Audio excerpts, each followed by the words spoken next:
a tofu factory. This woman lived in Kahuku on the plantation on the other side of the island, next to the Turtle Bay Hilton. This is a copper pot, and her original pot. Now, soybeans soak overnight in water. At 3 o'clock in the morning, she would drain the water, put fresh water in a can, and light the fire. Then she goes back into the house to wake up, get breakfast and lunch for her husband and other single men that she cooked for.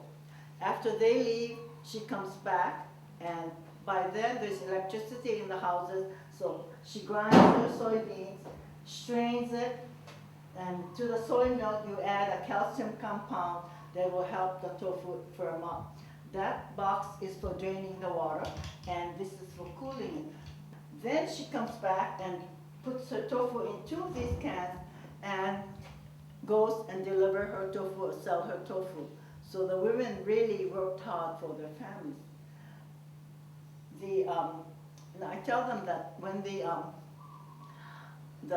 non-meat things, the protein things that they have in the supermarkets now, are all made from the okara or the soybeans that after the milk has been, soy milk has been strained to make the tofu.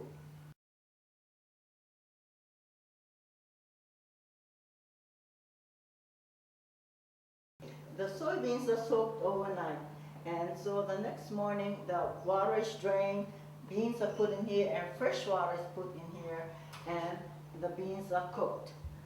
The cooked beans are ground and strained, and the okara and the soy milk are separated. To the soy milk you add a calcium compound which makes it firm. Firm tofu is placed in here, and the pressure is used to take the excess water out. Then it is cooled in here and cut. And in the old days, tofu was not wrapped individually, so there's water in these cans, and the tofu was put in there. And a woman who made it would go and sell her own tofu like the Chinese vendor. That's the story here. Like my brother is Korean and he had high blood pressure, and so do I. And so my sister says to dilute the soy sauce, the salt in the soy sauce, use little sesame oil and vinegar.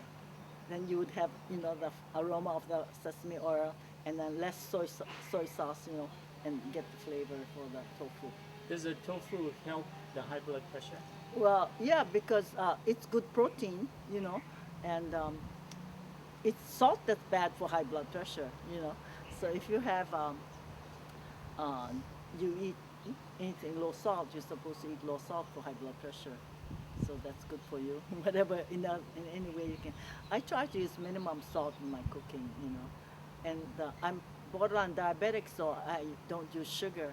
Instead of sugar, I use mirin in all my Japanese cooking, which gives it the sweetness. And what is mirin? Mirin is like sake, but it's for cooking. It's sweet. Mapo tofu is a Chinese dish. You use ground pork with ginger, and then you put the cubed tofu in it after you drain some of the water, and then season it with hot chili sauce and a little soy sauce, and put some green onions on it.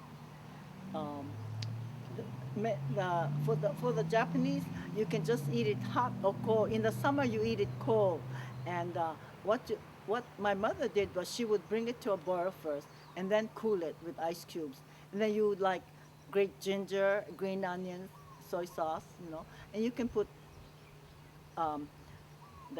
bonito flakes or whatever on it. And in the wintertime, you would eat it warm, so with a little kobu, and make a broth and put the tofu, and you would have different kinds of sauces for it, like you could make a miso sauce, all kinds of things. And then you make a pot dish.